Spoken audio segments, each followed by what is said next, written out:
Hello students, welcome to our channel Aaha Zindagi CTET point.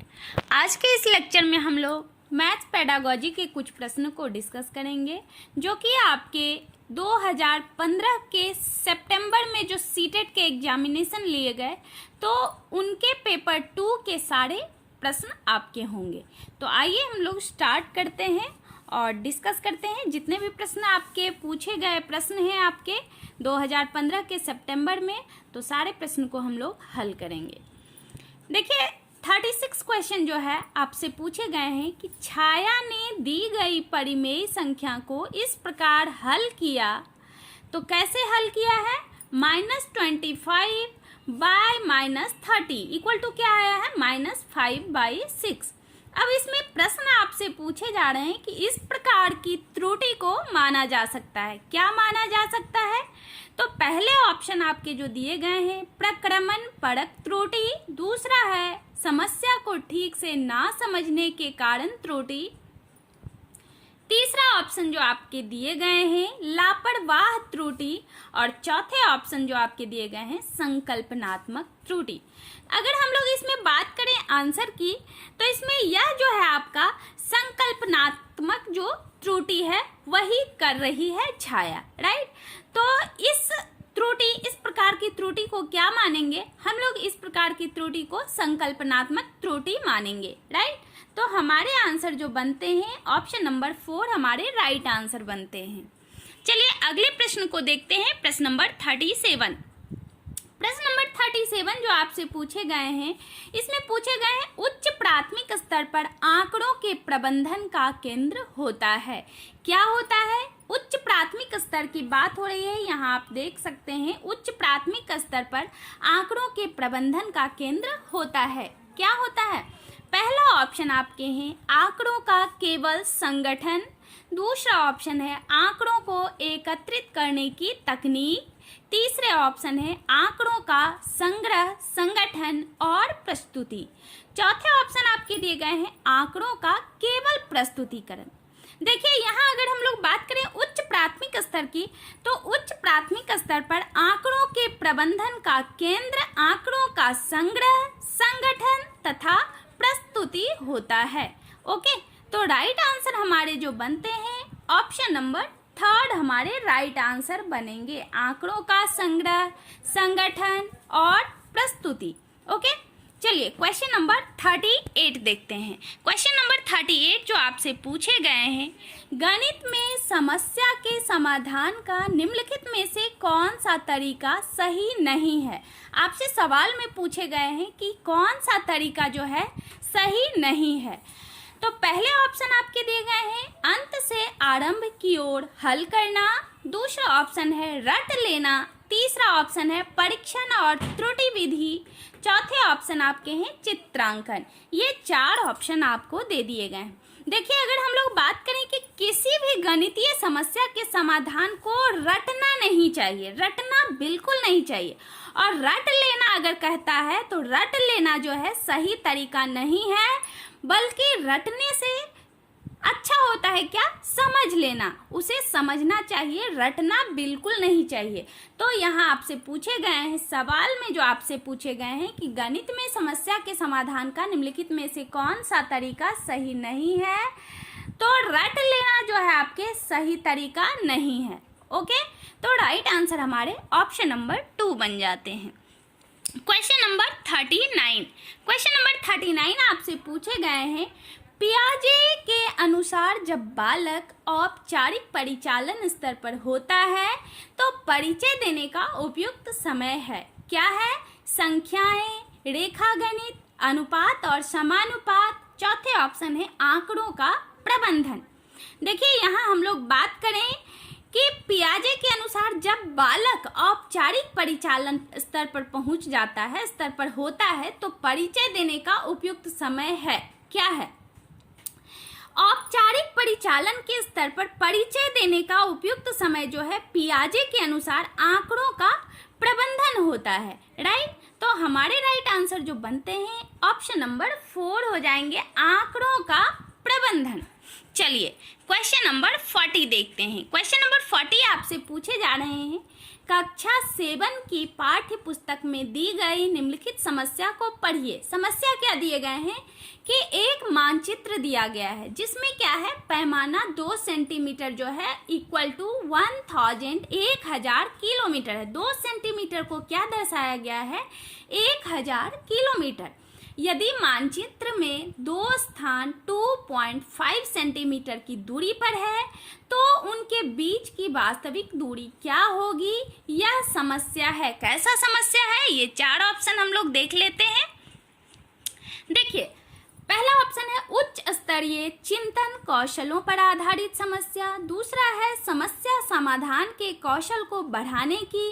तीसरे option है अंतर विषयी प्रकृति की। चौथे ऑप्शन है अनुसंधानात्मक प्रकृति की। ये 4 ऑप्शन हमें दे दिए गए हैं। अब हम लोग बात करेंगे, देखिए क्या दिए गए हैं, 2 सेंटीमीटर इक्वल टू 1000 किलोमीटर का मान लेने पर क्या होगा, 2.5 जो सेंटीमीटर है उसके लिए वास्तविक दूरी की गणना करना जो है अंतर विषयी प्रकृति की समस्या है। राइट, हमारे आंसर जो बनते हैं ऑप्शन नंबर 3 हो जाएंगे, अंतर विषयी प्रकृति की समस्या। चलिए क्वेश्चन नंबर 41। क्वेश्चन नंबर 41 जो आपसे पूछे जा रहे हैं कि निम्नलिखित में से कौन सी गणितीय प्रक्रिया नहीं है। आपसे पूछे जा रहे हैं कि गणितीय प्रक्रिया कौन सा नहीं है, कंठस्थ करना, मापना, साकार कल्पना करना, अनुमान लगाना, ये 4 ऑप्शन है। राइट, तो किसी गणितीय समस्या के समाधान को अगर कंठस्थ कर लेते हैं, याद कर लेते हैं, तो ये जो है कंठस्थ कर लेना, याद कर लेना सही प्रक्रिया बिल्कुल भी नहीं है। मैं बार बार आपको बताती हूँ, गणित में कंठस्थ नहीं करना है, गणित में रटना नहीं है, गणित में समझना है, गणित में क्या करना है, ये क्या है, तार्किक विषय है। राइट, तो हमारे राइट आंसर जो बनते हैं इसको क्या करना चाहिए, कंठस्थ करना, याद कर लेना सही प्रक्रिया नहीं है, बल्कि उसको समझ लेना सही प्रक्रिया मानी जाती है। तो यहाँ आपसे प्रश्न में पूछे गए हैं कि निम्नलिखित में से कौन सी गणितीय प्रक्रिया नहीं है, तो राइट आंसर आपके होंगे ऑप्शन नंबर 1, कंठस्थ करना जो है गणितीय प्रक्रिया नहीं है। चलिए अगले प्रश्न को देखते हैं, प्रश्न नंबर 42। प्रश्न नंबर 42 में आपसे पूछे जा रहे हैं कि राष्ट्रीय पाठ्यचर्या की रूपरेखा NCF 2005 के अनुसार विद्यालय में गणित उन परिस्थितियों में पनपता है जबकि पहला ऑप्शन है बच्चे सुनते हैं और अध्यापक सक्रियता से व्याख्या करते हैं। दूसरे ऑप्शन आपके दिए गए हैं बच्चे एक साथ सूत्रों का अभ्यास करते हैं और उन पर परीक्षा में प्रदर्शन करने का दबाव होता है।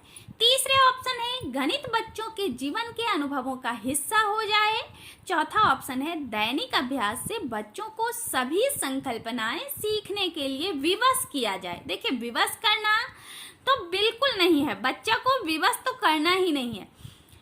तो यहाँ क्या है, देखिए NCF 2005 के अनुसार विद्यालय में गणित पनपने की परिस्थिति तब बनती है जब गणित बच्चों के जीवन के अनुभवों के हिस्सा हो जाए। राइट, तो हमारे राइट आंसर जो बनेंगे ऑप्शन नंबर 3 हो जाएंगे। ये देखिए, चौथा ऑप्शन तो बिल्कुल भी नहीं होंगे आपके, पहले ऑप्शन भी नहीं होंगे और दूसरे ऑप्शन भी देखिए नकारात्मक है। आपके एक साथ सूत्रों का अभ्यास करते हैं और उन पर परीक्षा के दबाव भी बच्चे पे नहीं देना है, तो ये भी आपके नहीं होंगे। राइट आंसर आपके ऑप्शन नंबर 3 बनेंगे, गणित बच्चों के जीवन के अनुभवों का हिस्सा हो जाए। ये जो है आपके राष्ट्रीय NCF 2005 के अनुसार विद्यालय में गणित पनपने की परिस्थिति बनती है तभी। राइट, चलिए अगले प्रश्न को देखते हैं, प्रश्न नंबर 43।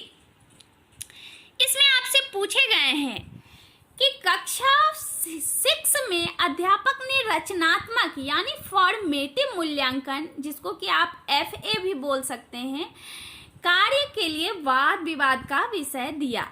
हिंदू अरेबिक संख्याएं रोमन संख्याओं से अधिक प्रभावशाली है। अब आप बताएं कि FA की इस क्रियाकलाप का उद्देश्य मूल्यांकन करता है। क्या मूल्यांकन करता है? पहला ऑप्शन है रचनात्मकता का, दूसरा है समझ का, तीसरा ऑप्शन है जानकारी का और चौथे ऑप्शन आपके हैं विश्लेषणात्मकता का। ये 4 ऑप्शन आपको दिए गए हैं। देखिए, एफए के दिए गए क्रियाकलाप का उद्देश्य क्या है? विश्लेषणात्मकता का मूल्यांकन करना होता है। तो राइट आंसर हमारे बनेंगे ऑप्शन नंबर 4। ठीक, चलिए अगले प्रश्न को देखते हैं। प्रश्न नंबर 44। प्रश्न नंबर 44 आपसे क्या पूछे गए हैं? पूछे जा रहे हैं कि गणित के कक्षा कक्ष में महत्व दिया जाता है। किस पर महत्व दिया जाएगा? पहले ऑप्शन है समस्या समाधान की युक्तियों पर, दूसरे ऑप्शन है गणितीय एल्गोरिदम, परिकलन प्रक्रिया और प्रणाली पर, तीसरे ऑप्शन है गणितीय विषय पर, चौथे ऑप्शन आपके दिए गए हैं गणितीय विषय, प्रक्रिया और तर्क पर। ये 4 ऑप्शन आपको दिए गए हैं। देखिए, गणित के कक्षा कक्ष में गणितीय विषय, प्रक्रिया, तर्क एवं समस्या समाधान की युक्तियों पर महत्व दिया जाता है। राइट, तो हमारे राइट आंसर जो बनते हैं आपके ऑप्शन नंबर 4 होंगे, गणितीय विषय, प्रक्रिया और तर्क पर। राइट आंसर ऑप्शन नंबर 4 हमारे आंसर बनेंगे। चलिए क्वेश्चन नंबर 45 को देखते हैं। 45 में आप प्रश्न देखिए क्या पूछे जा रहे हैं आपसे। अध्यापक ने विद्यार्थियों को बट्टे यानी छूट पर आधारित निम्नलिखित समस्या हल करने के लिए दी। क्या समस्या है? एक कमीज और स्वेटर के अंकित मूल्य, यानी जो उस पे अंकित किए गए मूल्य हैं वो आपको दिए गए हैं 200 और 300 हैं, और कमीज व स्वेटर पर बट्टा क्या लग रहे हैं? क्रमशः 20% और 12% दोनों दिए गए हैं। बिल तैयार करते समय गलती से दुकानदार ने इन वस्तुओं के बट्टे की क्या कर दी? अदला बदली कर दी। यानी कमीज वाला जो बट्टा है, यानी कमीज का बट्टा 20% है, स्वेटर का बट्टा 12% है, तो क्या कर दिया है? स्वेटर में 20% लगा दिया और कमीज में 12% लगा दिया है। अदला बदली दोनों का कर दिया गया है। बिल मिलने पर हमीदा ने इस गलती को देखा और दुकानदार को उचित मूल्य दिया। हमीदा ने दुकानदार को कितनी मुद्रा दी? ये पूछे जा रहे हैं, और पूछे जा रहे हैं कि इस प्रश्न से शिक्षक किन मूल्यों को प्रोत्साहित करने का प्रयास करता है।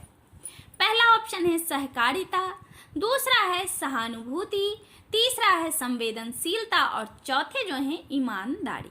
राइट, अब देखिए थोड़ा सा समझ लीजिए आप लोग कि वास्तविक मूल्य जो है, वास्तविक बट्टे का कमीज का मूल्य क्या है? 200 का 80% यानी 160 रुपये आपके हो जाएंगे। ठीक है, मतलब जितना दिए गए हैं बट्टा, छूट जो दिए गए हैं उससे निकाल लेंगे, फिर वास्तविक बट्टे का स्वेटर का मूल्य निकाल लेंगे, अदला बदली जब हो गया उसके बाद उसका निकाल लेंगे तो स्वेटर का मूल्य। अब इसमें क्या किया है? इसका जो मूल्य है दिया गया था, हमीदा पर ही उस बिल को, और क्या की उसको हमीदा ने दुकानदार को मुद्रा दे दी। ठीक है, जो देखी तो बिल मिलने पर हमीदा ने इस गलती को देख लिया और दुकानदार को उचित मूल्य दे दिया। यानी देखने के बाद उसको जो उचित समझ में आया वही मूल्य हमीदा देती है। तो इससे क्या हो रहा है कि हमीदा ने ईमानदारी पूर्वक बिल के हिसाब से उसके जो मुद्रा है उसको दे दी। तो राइट आंसर हमारे ईमानदारी बन जाएंगे। ओके, ऑप्शन नंबर 4 हमारे राइट आंसर बनते हैं। और इसी के साथ आज का ये जो लेक्चर है आपके, हम लोगों ने सीटेट 2015 सितंबर का जो है जितने भी सवाल मैथ पेडागोजी के बने, गणित शिक्षा शास्त्र के बने, टोटल क्वेश्चन को हम लोगों ने अब तक सॉल्व कर चुके हैं। तो अब तक आपने हमारे इस वीडियो को देखा, आपको हमारा ये वीडियो हेल्पफुल लगा तो अभी जस्ट हमारे इस वीडियो को लाइक कर दें। आप हमारे channel Aaha Zindagi CTET point channel पर नए हो, अब तक आपने हमारे चैनल को सब्सक्राइब नहीं किए हो तो अभी जस्ट चैनल को सब्सक्राइब करके बेल आइकन जरूर प्रेस कर लेना, जिससे आने वाले वीडियो की नोटिफिकेशन आप लोगों को मिलती रहे और आप हमारे इस तरह के वीडियो से लाभान्वित होते रहें। Okay, thank you.